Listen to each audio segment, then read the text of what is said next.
যেখানে তেলের গন্ধ সেখানেই হাজির আমেরিকা। তেল দেখলেই বেরিয়ে আসে নিজেদের সুশীল দাবি করা আমেরিকার আসল রূপ। তেলের জন্য এমন কোনো অপরাধ নেই যা আমেরিকা করতে পারে না।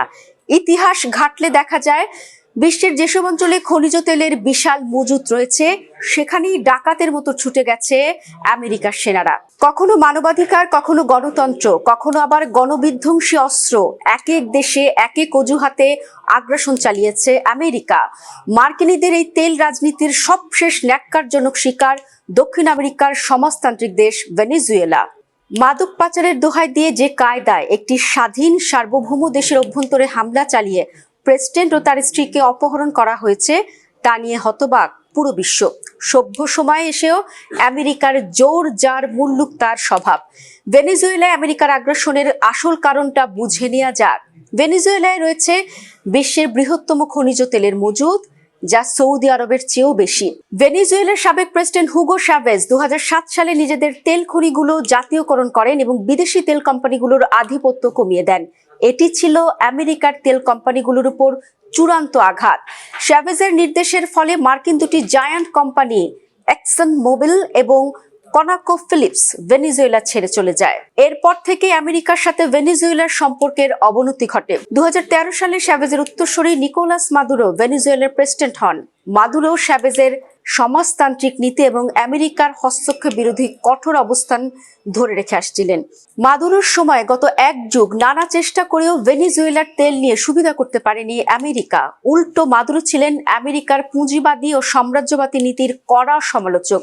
রাশিয়া, চীন, ইরান ও কিউবার সাথে ভেনেজুয়েলার ঘনিষ্ঠতা আমেরিকাকে ল্যাটিন আমেরিকায় নিজেদের আধিপত্য নিয়ে চিন্তিত করে তোলে। ডোনাল্ড ট্রাম্প দ্বিতীয় মেয়াদে প্রেসিডেন্ট হবার পর থেকেই ভেনেজুয়েলাকে নিশানা করে আসছিলেন। তিনি মাদুরোর বিরুদ্ধে মাদক পাচারের অভিযোগ তোলেন। গত জুলাইয়ে আমেরিকা মাদুরোকে বিশ্বের অন্যতম বড় মাদক পাচারকারী হিসেবে অভিযুক্ত করে তার মাথার দাম $5 কোটি ঘোষণা করে। ট্রাম্প প্রশাসন ভেনেজুয়েলায় হামলা চালাতে গত কয়েক মাস ধরে ক্যারিবীয় অঞ্চলে নজিরবিহীন সামরিক উপস্থিতি বাড়িয়ে আসছিল। মাদুরো ট্রাম্পের রক্তচক্ষু উপেক্ষা করে মার্কিন বাহিনীকে মোকাবেলায় সামরিক প্রস্তুতি নিয়ে আসছিলেন। মাদুরো বলে আসছিলেন ট্রাম্প প্রশাসন তাকে ক্ষমতাচ্যুত করতে চায়, এমনকি আমেরিকাকে তেল লোভী হিসেবে অভিযুক্ত করেন মাদুরো। উত্তেজনার চূড়ান্ত পর্যায়ে আমেরিকা যা ঘটালো তা এখন সারা বিশ্বের জানা। যে কোনো বিবেকবান মানুষের আমেরিকার এই হস্তক্ষেপ মানতেই কষ্ট হবে। সামরিক অভিযানের পর ট্রাম্প বলেই দিয়েছেন শিগগিরই মার্কিন তেল কোম্পানিগুলো ভেনেজুয়েলায় যাবে এবং অর্থ উপার্জন শুরু করবে। ভেনেজুয়েলার তেলের উপর নিয়ন্ত্রণ নিয়ে প্রতিপক্ষ রাশিয়াকেও শিক্ষা দেওয়ার সুযোগ পেতে যাচ্ছে আমেরিকা। ভেনেজুয়েলায় গিয়ে এখন তেলের উৎপাদন বাড়াবে মার্কিন কোম্পানিগুলো। এই তেল বাজারে পর্যাপ্ত পরিমাণে আসলে রাশিয়ার তেলের উপর ইউরোপ ও এশিয়ার নির্ভরতা কমে যাবে। সরবরাহ বাড়ায় বিশ্ববাজারে তেলের দামও নামতে শুরু করবে। এতে রাশিয়ার রফতানি আয় সংকুচিত হবে, যা পুতিনের যুদ্ধকালীন অর্থনীতিতে বড় ধাক্কা দেবে। ভেনেজুয়েলার তেল আমেরিকার নিয়ন্ত্রণ রাশিয়ার ভূ রাজনৈতিক শক্তিকেও দুর্বল করতে সহায়তা করবে। ইরাক আক্রমণ আমেরিকার তেল রাজনীতির সবচেয়ে বিতর্কিত উদাহরণ। তখন দাবি করা হয়েছিল সাদ্দাম হোসেনের কাছে গণবিধ্বংসী অস্ত্র আছে। পরে জানা যায় সে দাবি ছিল ভুল।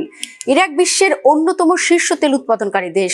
যুদ্ধের পর ইরাকের তেল ক্ষেত্রগুলোর নিয়ন্ত্রণ মার্কিন ও ব্রিটিশ কোম্পানিগুলোর হাতে চলে যায়। আর এটিই ছিল ইরাক আক্রমণের মূল উদ্দেশ্য। শুধু তেল পাওয়াই আমেরিকার জন্য মূল বিষয় নয়, বরং তেলের বাজার নিয়ন্ত্রণ করাও বড় লক্ষ্য। 1945 সাল থেকে আমেরিকার সাথে সৌদি আরবের একটি চুক্তি রয়েছে।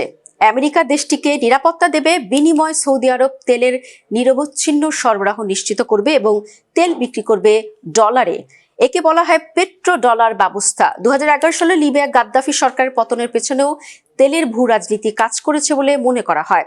গাদ্দাফি তেলের বিনিময়ে ডলারের বদলে স্বর্ণের দিনার চালুর পরিকল্পনা করেছিলেন, যা মার্কিন মুদ্রার জন্য হুমকি ছিল। আমেরিকা কেন তেল নিয়ন্ত্রণ করতে চায় তা জেনে নেওয়া যাক। বিশ্ববাজারে তেল কেনাবেচা হয় ডলারে, ফলে সব দেশকে ডলারের উপর নির্ভর করতে হয়, যা আমেরিকার অর্থনীতিকে শক্তিশালী রাখে। যদি তেলের নিয়ন্ত্রণ হাতছাড়া হয় তবে ডলারের মান ধসে পড়ার ঝুঁকি থাকে। তেল আধুনিক বিশ্বের চালিকা শক্তি। যার হাতে তেলের চাবিকাঠি থাকবে সে অন্য দেশের অর্থনীতিকে নিয়ন্ত্রণ করতে পারবে। আমেরিকা তেলের সরবরাহ নিয়ন্ত্রণ করে, চীন বা রাশিয়ার মতো প্রতিপক্ষ দেশগুলোকে চাপে রাখতে চায় এবং তাদের জ্বালানি নিরাপত্তা নিজের কবজায় রাখতে পছন্দ করে। ভেনেজুয়েলার পর আমেরিকার টার্গেট হতে পারে ইরান। আয়াতুল্লাহ খামেনির হাতে পরমাণু অস্ত্র রয়েছে। প্রায়ই এমন অভিযোগ তুলে ইরানি আগ্রাসনের বৈধতা আদায়ের চেষ্টা করছে আমেরিকা। তেহরানের সাথে আমেরিকার দ্বন্দ্বের অন্যতম কারণ এই তেল। ইরানে রয়েছে বিশ্বের তৃতীয় বৃহত্তম তেলের মজুদ। এই দেশটি বিশ্বের অন্যতম প্রধান তেল রফতানিকারক হতে পারত, কিন্তু মার্কিন নিষেধাজ্ঞার কারণে তাদের বাজার সংকুচিত করে রাখা হয়েছে। এর ফলে বিশ্ববাজারে তেলের দাম নিয়ন্ত্রণে আমেরিকার এক ধরনের আধিপত্য বজায় থাকে। আর এই আধিপত্যকেই যুগের পর যুগ আমেরিকা নিজের হাতেই রাখতে চায়।